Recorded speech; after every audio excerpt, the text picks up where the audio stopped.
we'll start.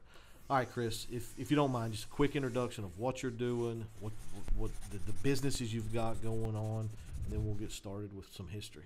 Okay. My name is Chris M. Walker. I own two businesses. One is a search engine optimization, marketing, software, and training company, and the other one is an online digital services marketplace which connects freelancers with customers. All right. So you and I used to work together 12 years ago, and then you went to go do something else. Kind of give these guys some history on how you went from working at a help desk at a local company to owning legit and superstar SEO and that type of stuff. Well, like you said, I was working as the IT guy. The IT guy. At your company. And, it wasn't fulfilling to me, and I got interested in something else, and I did that for, I guess, like a year, and it didn't work out, and I went through a transition period where I didn't know what I was really doing, and wasn't really doing anything. Got back into IT at another help desk job, but at that point I was buried in, about $15,000 in credit card debt, $80,000 in student loans, and I realized that I never really cared that much about money, but I realized I'm never going to get out of this I was doing okay, but I wasn't making enough to ever put a dent in But that. you're $100K in debt. Right. Yeah. I wasn't making enough to ever put a dent in that. And plus, I didn't like what I was doing. Right. So I started, trying to figure out different ways to make some extra money on the side, because that's how I thought it would work.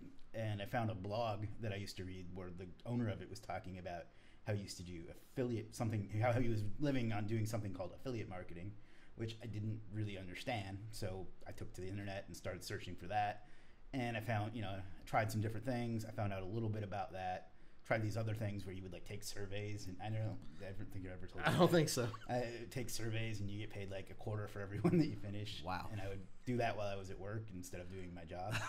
And I would make, $30 every week out of it. I was like, well, there must be something to this making money online thing. So I kept researching affiliate marketing, and I did okay with that. I started a site that was making $200-300 a month, and I didn't really understand what I was doing. And then I bought like a $47 course, which was a huge investment to me at the time. Sure. And I learned a little bit from that. But then, not to get too nerdy, but Google did some things that made that site stop making money.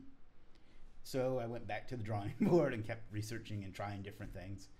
And I bought another course, which was $997, which was a huge... That's a ton of money. Yeah, it was, because that was like a whole 2 weeks' pay. Sure. Basically. And it was okay. I didn't learn a lot from it, but what that did for me was make me realize that I spent this, so I have to justify it now. Sure. So I started doing different things, and then I started doing okay. I started doing search engine optimization. I did some affiliate sites, picked up a couple of clients, and then what really changed it for me was there was another freelance marketplace back then that opened up, and just on a whim, I put something on there for sale, something I knew how to do. Actually, it wasn't something I knew how to do. It was something I found on a different freelance marketplace and just resold, arbitraged it. Okay. And then I didn't think anything would ever come of it. It was just on a whim. And one day I'm at the gym and I get a notification from PayPal on my phone, which I had never gotten before. I didn't even know they sent notifications. Oh, yeah. And I was like, what is that from? And it took me like a half an hour to figure out where it came from. And I made a sale, and then I made another sale, and then some things broke my way. And then I started collecting the customers I got from that into a community and into a business, and started offering them more things. And from there, it's just kind of spiraled. And then after a while, that marketplace had some issues where it got hacked and other things. So did two things for me. It taught me that I needed to control my own platform. I couldn't have something where somebody else flips a switch and everything goes away, because Right. that had already happened to me once, and now it was happening again. So I did that, and then what I did was I had built that community, which was very valuable to me at that point. So I put it up on my own site for my agency and started selling through that. Well, I had made relationships with other sellers on that marketplace, and they were like, well, we're not making any sales either. Can we put some on yours? I was like, well, sure. But that turned out to be a pain in the butt. And I was like, well, if these people are doing this, why don't I just start my own? And that's kind of where the idea for Legit came from. And we've launched just under a year ago now. So. Wow. So go backwards a little bit for me. Help me out, because I'm an idiot and I do not know what an affiliate program is. I've got ideas, Okay. but if you can just kind of Cliff Notes version of an affiliate program, real quick. I mean, just Affiliate marketing means that you sell someone else's product and you get a percentage of the sale. So it's kind of like a commission. So if you go on suppose you start a site reviewing stuff from Amazon, whether it's electronics or beauty equipment or whatever, and you like, I really like this one. It works really well for me. I did this, this, and this. And then you put a link to it, and when they click on your link, it goes over to Amazon, and you get a commission on not only different affiliate programs work differently, but for Amazon, for example, because that's one I think everyone will know, you get a commission on whatever they buy within the next 24 hours. All right, so when my daughter's watching makeup tutorials, more than likely all the links in the description to Amazon for whatever makeup is probably that person's affiliate program, Most and likely. they're getting some kind of commission from it or whatever. Yeah. Which makes sense because years ago I remember watching a video about YouTube, and they're like, don't get into YouTube for ad revenue. You're not ad revenue is not the way to make a living in YouTube. That's correct, yeah. You need to sell your product, build your brand, affiliate programs, that kind of stuff. Yeah. I don't actually recommend Amazon for it because the commissions are very, very low, and surprisingly they don't convert as well as you might think. But it's just the example I use because that's what people are going to be familiar with. But there are other sites where they're specifically for affiliate offers. There's stuff like clickbank.com. I'm having a brain fart now, but there are others. Now, I'm assuming affiliate stuff is part of, was it influencer marketing, and is that something different, or do they kind of go hand in hand? I think you're kind of meshing things that can go together but are separate. Okay. Influencer marketing is just people like and trust me. I say buy this, and they buy it. Okay. That could be your own product or affiliate. Affiliate just means that it's not something you own. All right. You're selling someone else's product. Okay. So it's no different than really being a commissioned salesperson if you want to look at it that way. Sure. So with your Superstar SEO, how long have you been doing like the training programs and that? What kind of got you into that? Well, part of it was I had worked with someone else who was selling a software, and I was really good at doing what that software was. So I did that, and then people were coming to me with questions about how to do it and how to make it. I was like, well, I should probably put a course together for this. Yeah.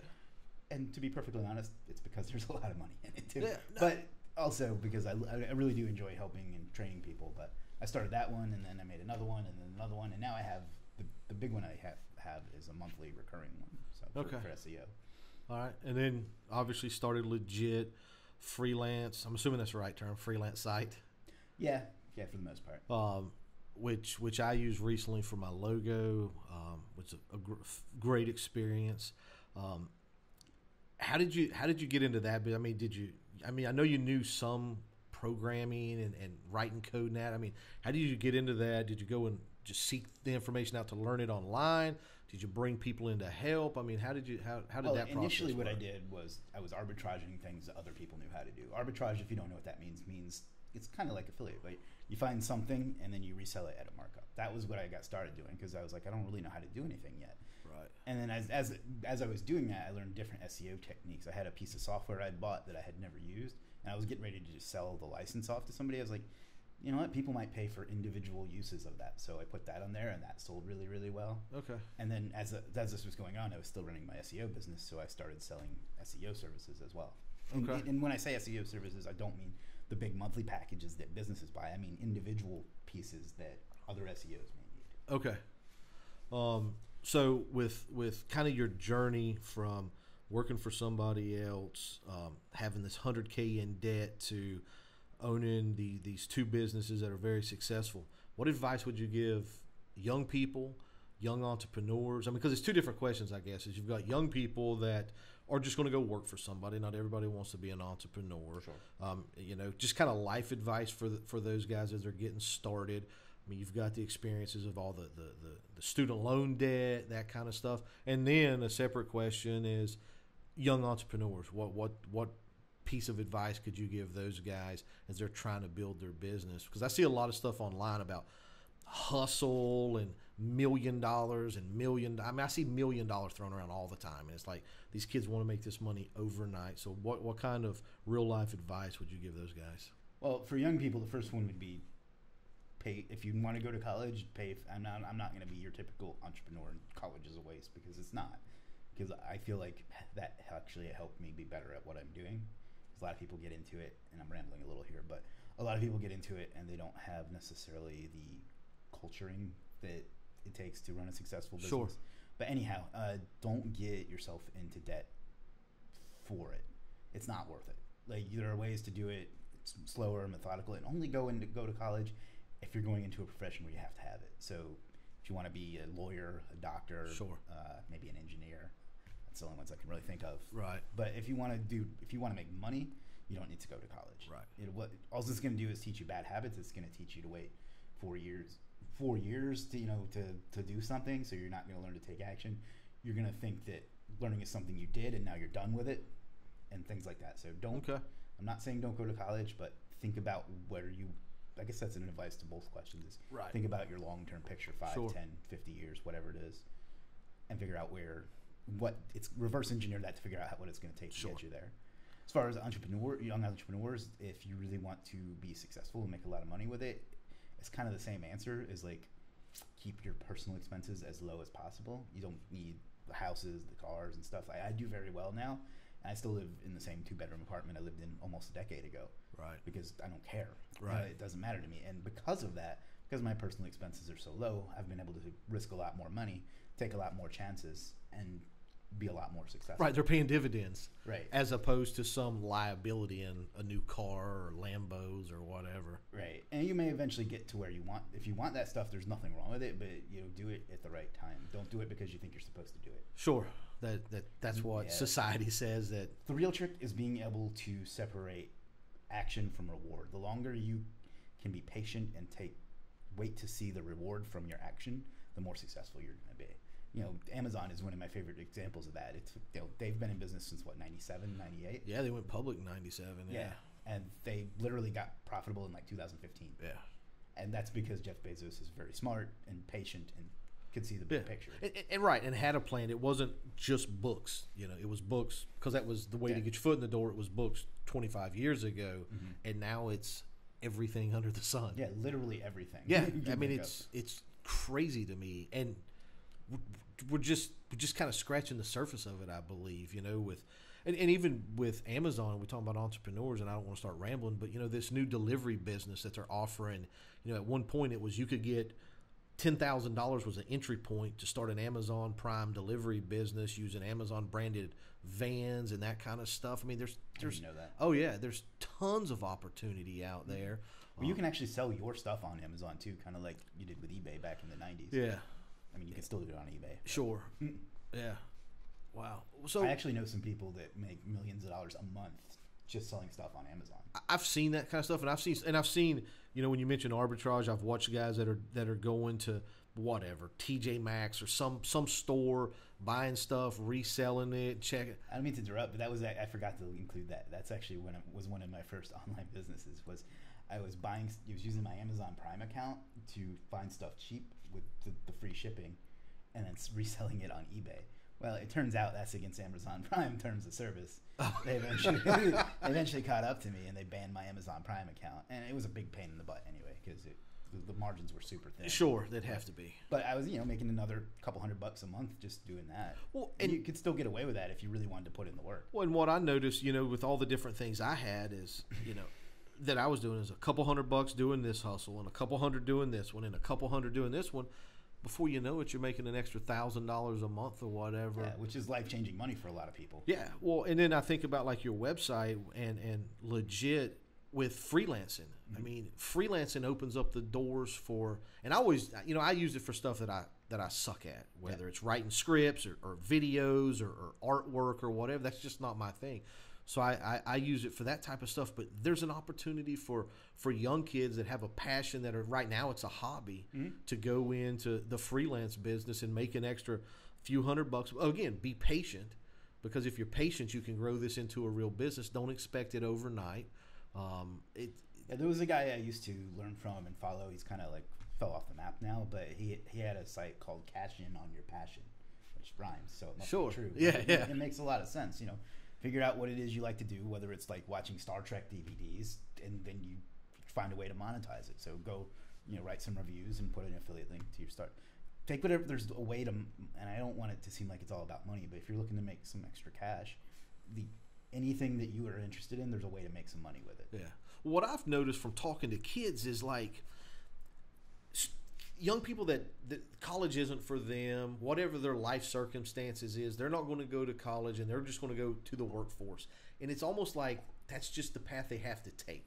It's because I have to go to the workforce. And I'm like, you don't have to. That's what's been sold to us. We've been taught, especially our generation, because we're a little older, is that from the beginning, it's, you go through kindergarten through 12th, you go to college, you study, you work hard, you get good grades, you network, you get a job, you work your way up, you retire. Yeah. It's like that's the entire, 40, 50-year plan. Sure. And like that whole time you're working, those 25, 30, 50 years, whatever it is for you, you might be doing okay, but you're still trading 5 days or 2 days for 5. That's what, 70% of your life. Right. You're getting by, but you're getting by just so you can retire and get by even less after you've gave your whole life to some company that does not care about you. But that's the other thing that's so weird to me is like the just getting by. So we go home for Christmas. We've got to do something with our dog. Vicky finds a website, an app, something. I don't remember what it was for a person. Freelance isn't going to be the right word, but they're watch your dog in their house, and it's all legit, that kind of stuff. And it's $40 a day. This person watches 3 or 4 dogs a day. So I immediately do the math because I'm fascinated by this stuff. And 3 dogs a day is a $50,000 a year job. Mm-hmm. Doing what you want from home, and you control your destiny. Yeah, honestly, there's like no work involved in that at all. No, you pour some food in the bowl and you're done. Yeah, throw them out in the backyard and hose them off whenever the people come to get them. I mean, I make light of it, but I'm sure that's not what they're doing. But those opportunities, Uber, Lyft, I mean, it's where we're at right now is unbelievable. The opportunity and resources that you and I didn't have in high school that are out there right now for folks. And I just assume because I didn't have those resources that people don't know about them. But no, there's truth to that because the people that would benefit from them were raised by us. Yeah. Well, not us specifically. But I think that's the other issue is, Mom, I'm going to go start a dog sitting business. You have to go to work for the telephone company. You need to go get a real job. It's the same stuff I heard. I'm sure you heard people, that didn't support you. You need to go work for somebody, whatever. But I was very fortunate in that way. Most people that do what I do have that story where they said, "Oh, you're crazy," and you're not going to do it. But fortunately, my family and friends have all been very supportive. I actually joke with my mother and tell her that she ruined future biography sales for me because I don't have nobody told me, nobody believed I could do it. And your mom saying, "Yeah, I think you can do it. You should go for it." And then I did it and went for it, and it worked. Doesn't really right? Yeah, that doesn't sell books, does it? Like, thanks, Mom. But like I think about. And whenever I talk to kids, I talk about circle of influence and surround yourself with people that support you, which is what you had naturally. I had to go find people because I didn't get that naturally. So, and that's what I did. I went and sought out people, which I still do today, that I can surround myself that can help me achieve my dreams and goals.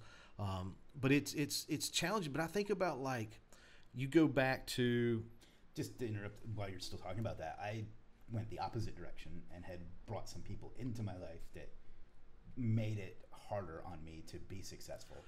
And so that's kind of what you're saying is, do you have your circle of influence that helps you? And I would be where I am 5 years sooner. And I'm not blaming them. It's on me for letting it happen. But I would be 5 years further along if I hadn't brought those people in. Yeah. But I recognized I recognize it all in hindsight.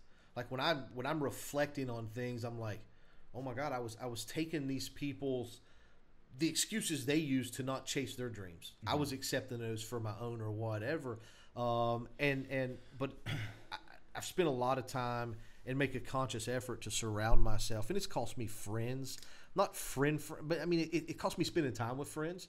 We're still friends, but I just don't spend as much time with them because it's just on Facebook or something. It's just not the influence that I need in my life. It's not moving me forward and not helping me achieve my dreams and goals. So it's strange, but I think about support and that kind of stuff. You go back mid-90s, and I think about sitting around a conference room table or a bar table or whatever when the guys that started Netflix started talking about it. This is the plan.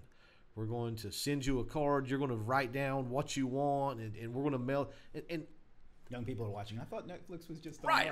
Yeah, I guess I should preface that. But I'm sure that more people than not said Blockbuster's down the street. There was actually a study. Gary Vaynerchuk likes to talk about this study that's compared Netflix and Blockbuster, and they said that the study found that people like to go there and browse the different titles, and they like the possibility of running into their neighbor there. Sure. That's what scientific data. Yeah, it was wrong. Yeah, well, and Gary Vaynerchuk responds to that. He goes, "You know what I like is being unclothed in my bed and pushing one bleeping button and getting the movie I want." Yeah, no, I cannot wait until we can get new releases the day they're in the theater at home. Oh, I agree. I'll pay $25 or whatever it is to rent the movie that night because I don't like the experience of going to a theater. And just to, it's kind of a sidetrack, but I would like for TV to get on board with the Netflix model of seasons too, where instead of having to wait a week to see what happens next, and then they take 4 weeks off at Christmas, and there's a 6-month gap, I wish they would get to where they just deploy the whole season and you watch it whenever you want. They'll be forced to. Yeah, I mean that's just the direction it's going. I think television will end up a la carte, and if they don't, then the networks will do it themselves. I'll go download the Discovery app on my television, pay $6 a month, and watch Discovery. You know, that's what people want. The movies, I did it yesterday with HBO Now or HBO Go, whatever. I guess it's HBO Now. It's $15 a month. I get HBO and I don't have $200 a month cable bill or whatever. So, but and my point for this rant was a lot of parents and older employers and that kind of stuff. It's they're romanticize the good old days. This is the way it used to be. We're not going backwards. We got to move forward. Young people can help us get there. They've got tremendous ideas. They want like production jobs and stuff like that. That's not coming back. No. I know we let that go over. Not to get off on a political rant, but they let that go overseas. Maybe so, but it's still not coming back because automation is going to take place. Yeah, I mean, and so. Like I'm thinking about like my daughter and whatever she wants to pursue. That's what we're going to support her with. But like young people with asking for advice is that did not want to be in. They want to go work for somebody. They didn't want to be an entrepreneur or whatever. I mean, I immediately go to like green energy and automation. You know, but being able to program and take care of. Yes, 100. I mean, you look at Tesla and what their stuff's doing. I mean, Elon has come out and said that they've went too far with automation right now. Which has kind of hindered them with hitting goals or whatever. They've cleaned that stuff up and have hit those goals, but you're not stopping the future. I used the first kiosk at McDonald's a couple weeks ago. Yeah. It's the first time I'd ever used one of those things, and you're not stopping it. That cat's out of the bag. When I was in college, I worked at Dippin' Dots for a while, and now that's a vending machine. Yeah. Like literally the job I used to do is a vending machine. Oh my gosh, I want to say I saw a vending machine probably on YouTube about like putting on makeup or something. Like you said in it, it scans your face and just applies makeup via airbrush or whatever. I don't know how I feel about that. No, I wouldn't be in it, but you know. Well, yeah. But it's and I get excited about it. I get excited about the future and the opportunity out there for everybody, not only young. And that's one thing, like speaking about Gary Vee earlier, is for him, it's I don't care if you're 40, 50, 60, 80, 20, whatever. Go do it, go chase it. And I love watching his videos where he's still going back and doing yard sales because he enjoys it or whatever. One of my biggest things that I talk to people about is happiness. Go be happy, whatever that is. If working for yourself makes you happy, then go find a way to work for yourself. If working for somebody else makes you happy, then go do that. Like you mentioned earlier, if a Lambo's going to truly make you happy, then go work your hind end off and go get that Lambo. I forget that sometimes because like I don't see how anyone's happy working for someone else, but I get that some people like the structure. They like to go home and see the kids and play the softball game. The built-in insurance, the dedicated days off. I guess I can see why that appeals to someone, even though it doesn't to me. Yeah. All I've ever wanted since I was 14 was to work for myself, and I knew it. When we sold our business, I told my new employer that I want to not be a great employee because all I've ever wanted to do is work for myself. And it's hard for me. I had a young man interview last week that's doing his own thing, just kind of trying to build something. Mm-hmm. And it's not where it needs to be, so he still needs to work.